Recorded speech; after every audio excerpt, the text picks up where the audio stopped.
বরফের এই বিশাল ব্লকটি সত্যিই চমৎকার এবং এর স্বচ্ছতা আমাদের অনেক কিছু জানাতে পারে। আমরা এখন এটি পরীক্ষা করে দেখব যে এর গঠন কেমন এবং এটি কিভাবে তৈরি হয়েছে। খুব সাবধানে বরফটা কাটতে হবে কারণ এটা অনেক শক্ত।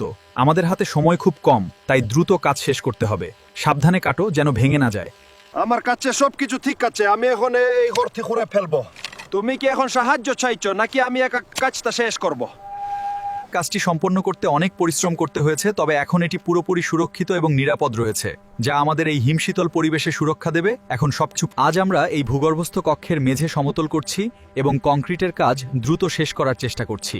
এই কাজটি বেশ পরিশ্রমসাধ্য হলেও আমরা খুব দ্রুত কাজ শেষ করতে হবে কারণ আমাদের সময় খুব কম। শক্ত করে ধাতব কাঠামো তৈরি করো যাতে সবকিছু সুরক্ষিত থাকে এবং কোনো ভুল না হয়।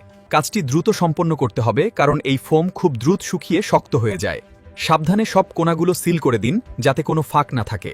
তার কাজটি অবশেষে শেষ হয়েছে এবং পুরো বাংকারটি এখন চমৎকার দেখাচ্ছে। নতুন প্রযুক্তির আলো এটি সত্যিই অসাধারণ লাগছে, যেন পুরো জায়গাটি এখন একটি আধুনিক ভবিষ্যতের অংশ হয়ে উঠেছে। দেখুন কিভাবে আধুনিক এই প্রযুক্তি ব্যবহার করে খুব দ্রুত পুরো রুমটি নতুন করে সাজিয়ে ফেলা সম্ভব এবং এর প্রতিটি কোণা আলোর ঝলকানিতে ভরে উঠেছে। অবশেষে সবকিছু প্রস্তুত। এই আধুনিক বাংকারটি সত্যি অসাধারণ হয়েছে এবং আমি আমার কাজের জন্য গর্বিত বোধ করছি। সবকিছু নিখুঁতভাবে সম্পন্ন হয়েছে। চলুন এই সুন্দর জায়গাটি উপভোগ করি।